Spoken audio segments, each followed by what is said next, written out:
Writing a research proposal is a really important step in the entire research process. It sets out a plan for your study and allows other people to see what you intend to do and how your study is anticipated to be an important study in the field, so they can see what sort of contributions it might make.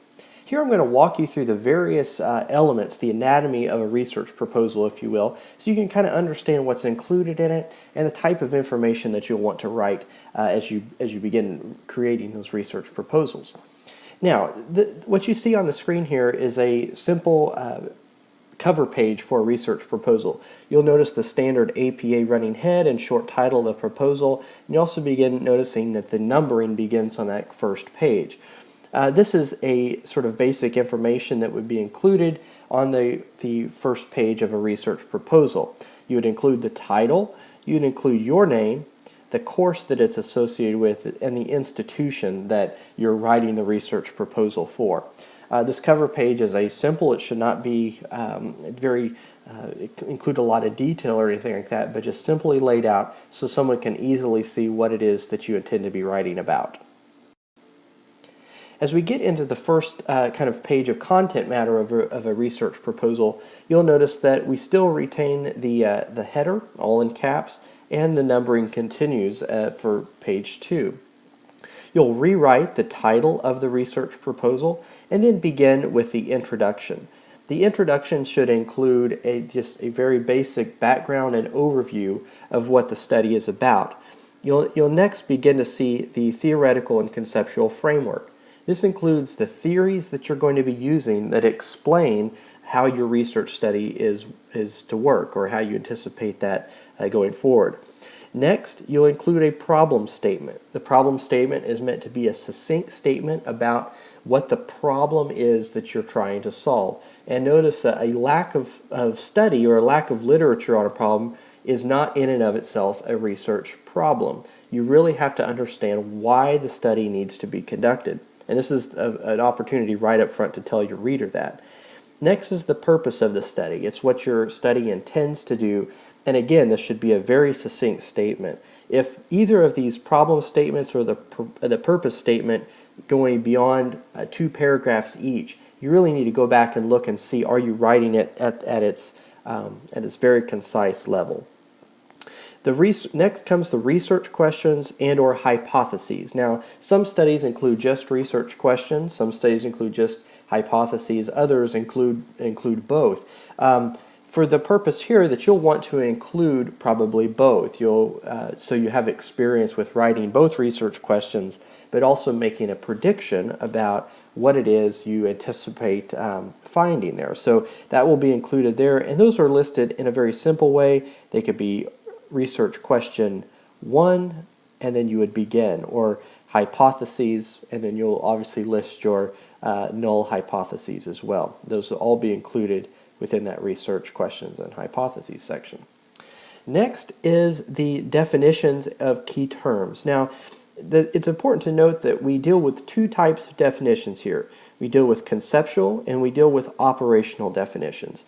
Now I'm going to talk a little bit about the differences between the 2 of those. So so let's look here. The conceptual definitions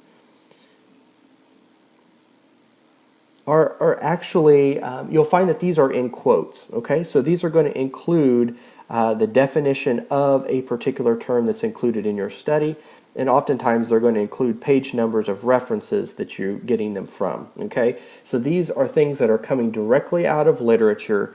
You are not making any sort of determination about what this definition is. So for example, if the definition of diffusion of innovation, I'm going to pull that from Rogers 2003 and would simply list that out as a conceptual definition. Operational definitions are a little bit different. Operational definitions are something that there's possibly some debate about what a particular term means in the literature. And so for the purposes of your study, so that your reader is clear about that, you make a decision as a researcher. And so in this case, these definitions will say, for the purposes of this study, I have chosen to use the following operational definitions for innovation, let's say. Okay, and so then you would list that out. You may include some references in there. It's always a good idea to do that, but it's an area where you have to make a choice as a researcher. So just kind of keep in mind those two types of definitions that you'll have to deal with. Now, the next element is methodology, or the methods section. Now, this is broken down into a few different areas. The general approach is really a high-level overview of how your study will be conducted. So, for example, you tend to do a descriptive research study and use purposive sampling methods. You don't have to get into details at this point, but it's just a general overview for the reader. Now let's look at the next section within the methodology area. So here we're continuing on in the methods section, and we deal with population and sample. Now your population and sample are different. So your population is the large group of people that you could be studying from. So for example, if I'm going to be studying elementary school teachers, the population of elementary school teachers, let's say in Oklahoma, the population will be elementary school teachers in Oklahoma. Now, it's going to be probably not feasible for me to actually draw a sample from that entire population. Sometimes it is, but oftentimes it's not. So my sample would actually be elementary school teachers at a specific school within the state of Oklahoma.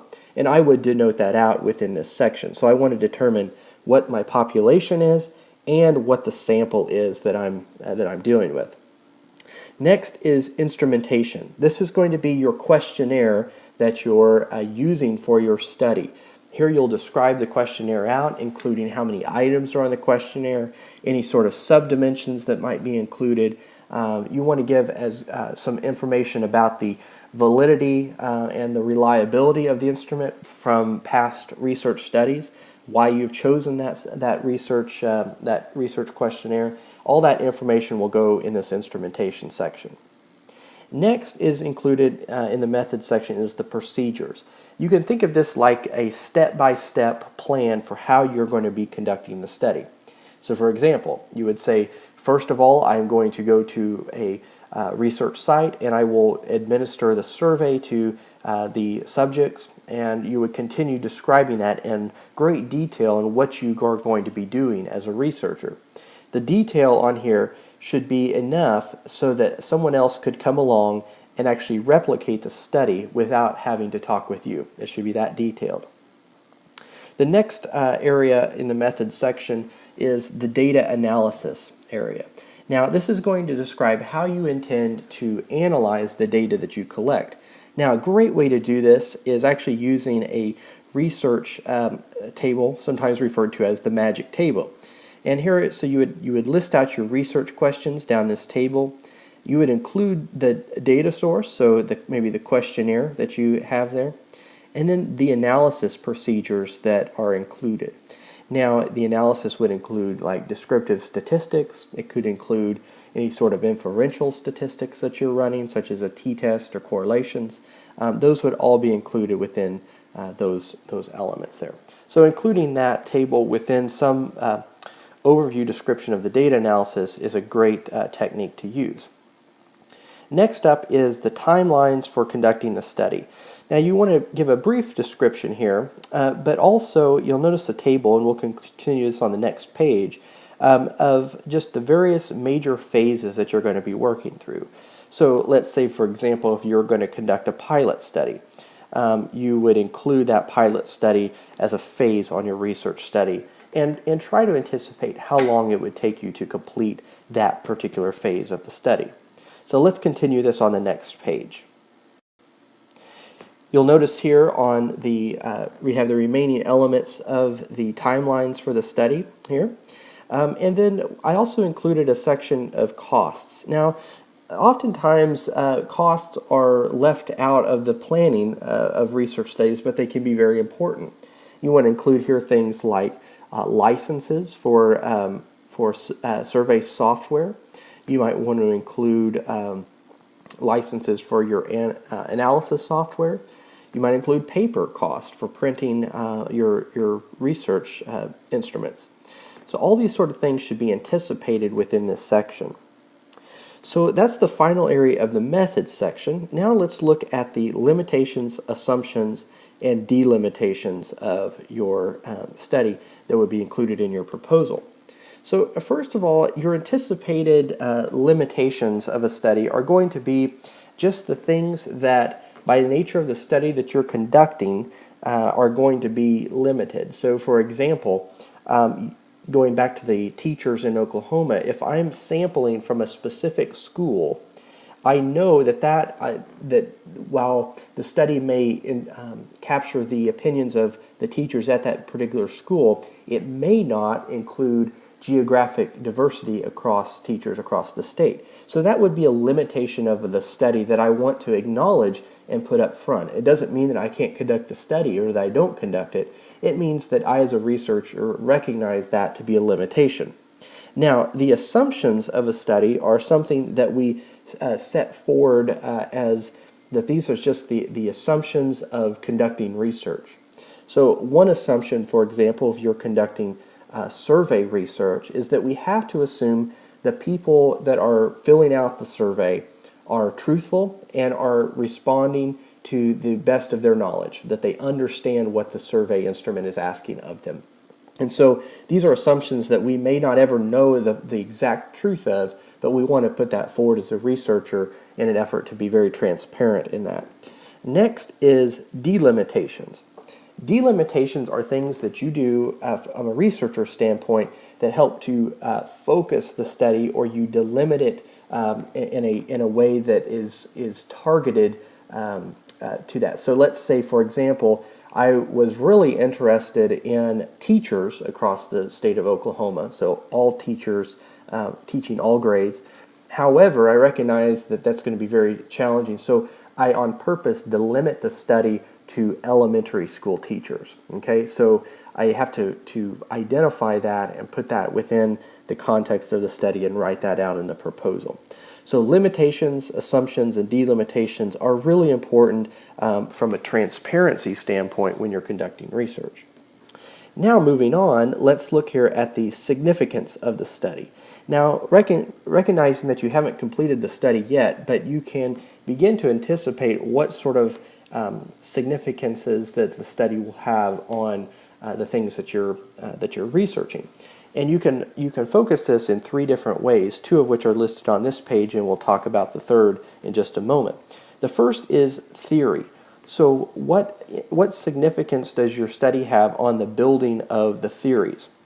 And this you can go directly back to your theoretical and conceptual framework. Okay, so the theories that you're using, this study may contribute a new or enhanced understanding of how those various theories operate and work together.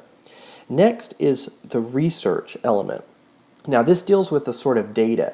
So for example, maybe a contribution is no one has collected data about how elementary school teachers in the state of Oklahoma feel about the use of technology in the classrooms. Okay, so the very fact that I would be conducting that study is contributing data to a better understanding of that research question. It doesn't, while there may be other theoretical implications, this is just purely the research, novel research contribution I might be making. So let's look at the third one here. The third one is implications on practice. Now this deals with the actual kind of where the practical implications of how your study is going to influence the way people use your information.